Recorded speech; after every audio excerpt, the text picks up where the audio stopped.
విశాఖ గాంధీ విగ్రహం దగ్గర ఎంటీఎస్ ఉపాధ్యాయులందరికీ న్యాయం జరగాలంటూ ధర్నా. మరెన్నో విషయాలు మీడియాతో.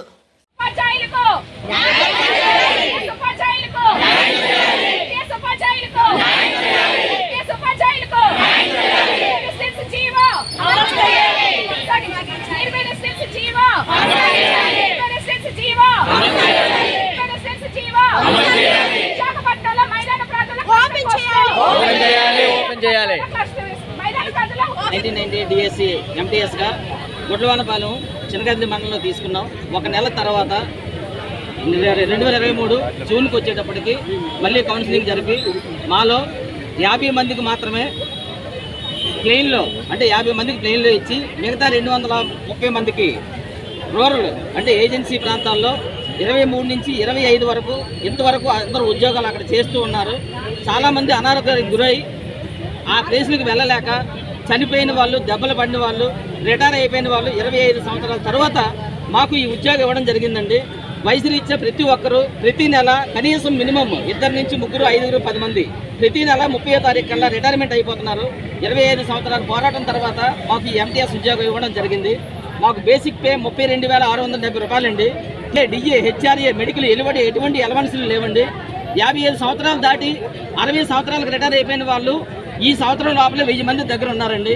దయచేసి మా యూనియన్ నాయకుల తరఫున, మా గవర్నమెంట్ తరఫున సీఎం చంద్రబాబు నాయుడు గారు కానీ, లోకేష్ గారు కానీ, పవన్ కళ్యాణ్ గారు, డిప్యూటీ సీఎం పవన్ కళ్యాణ్ గారు మా యొక్క బాధని అర్థం చేసుకొని మాకు ప్లెయిన్లో single teacher schools, cluster schools, cluster పోస్టులు, మోడల్ ప్రైమరీ స్కూల్స్లో సింగిల్ టీచర్ స్కూల్స్ అయితే మన మొత్తం 2 అనకాపల్లి, విశాఖపట్నం జిల్లాల్లో 10 అబవ్ ఉన్న ప్రతి స్కూల్కి 1 నుంచి 5వ తరగతి వరకు చదివిన పిల్లలకి ప్రతి ఒక్క సింగిల్ టీచర్కి ఒక టీచర్ ఇస్తే అన్ని సబ్జెక్టులు బోధించడానికి అనువుగా ఉంటుంది. మా యొక్క సహాయ సహకారాలు ఈ ప్లెయిన్ మైదాన ప్రాంతాల్లో ఉపయోగించి మాకు న్యాయం చేస్తారని మీడియా ముఖంగా మా యూనియన్ నాయకుల సమక్షంలో మీ ఆధ్వర్యంలో మేము కోరుకుంటున్నాం. దయచేసి ఈ యొక్క విన్నపాన్ని ప్రభుత్వ పెద్దలు మా యొక్క బాధని అర్థం చేసుకుని మాకు తగిన ప్రాంతాల్లో, మాకు మైదాన ప్రాంతంలో నియమించి మాకు న్యాయం. దుర్గాదేవి, నేను చినగదిల మండలం పిఎంపాల ఆర్హెచ్సిలో 2008 ఎంటీఎస్ టీచర్గా పనిచేస్తున్నాం అండి. ఈరోజు మేమందరము ఎంటీఎస్ టీచర్లు అంటే 1998, 2008 డిఎస్సిలో టీచర్ని ఎంటీఎస్ ఉద్యోగాలు ఇచ్చారండి మాకు. ఆ డిఎస్సిలో సెలెక్ట్ అయిన వాళ్ళకి, ఈ 2 డిఎస్సిల వాళ్ళకి ఇప్పటి వరకు మేము చేస్తున్న ఉద్యోగాలు ఈసారి మాకు బదిలీలు నిర్వహిస్తున్నారు. ఈ బదిలీలో విశాఖపట్నం జిల్లాలో రాష్ట్ర వ్యాప్తంగా బదిలీలు చేశారండి. అన్ని జిల్లాల్లోని ప్రాబ్లం లేదు, కానీ మా జిల్లాలో విశాఖపట్నం జిల్లాలో మొత్తం వేకెన్సీ పోస్టులన్నీ ఎన్ని పోస్టులు అయితే ఉన్నాయో అన్ని ఏజెన్సీ ప్రాంతాల్లో చూపిస్తున్నారండి మాకు. మేము ఇప్పటి వరకు మైదాన ప్రాంతంలో పనిచేస్తున్నాము. అయితే మాకు ఇప్పుడు ఈ బదిలీలో మాకందరికీ 429 మంది ఉన్నామండి ఎంటీఎస్ టీచర్లవి. ఈ 409 మంది టీచర్లకి మొత్తం పోస్టులన్నీ ఏజెన్సీ ప్రాంతంలో చూపిస్తున్నారు. ఆ ఏజెన్సీ ప్రాంతంలో కూడా వెళ్ళడానికి వీలు లేనటువంటి ప్రాంతాల్లో చూపిస్తున్నారండి. మా జీతం కూడా మినిమం టైం స్కేల్ అండి, అంటే 32,000 బేసిక్ మాత్రమే మాకు ఇస్తారు. ఆ 32,000 బేసిక్ తోటి మేము కుటుంబ పోషణ వెళ్ళి రావడం అంత దూర ప్రాంతాలకి, అంటే ఎటువంటి ప్రాంతాలు అంటే ఏజెన్సీ ప్రాంతాలకి, మారుమూలలో ఉన్న ఏజెన్సీ ప్రాంతాల్లో మారుమూల గ్రామాలు అవి, అది కూడా అటువంటి గ్రామాలకు మేము ఎలా వెళ్ళి మా కుటుంబ పోషణ చేసుకొని వెళ్ళి రావడానికే మా ఖర్చు పెట్టుకుంటామా, లేదా కుటుంబ పోషణతో కుటుంబాన్ని తీసుకెళ్ళి మేము చేయగలమా? మాకు ఇది చాలా కష్టమైన సమస్య.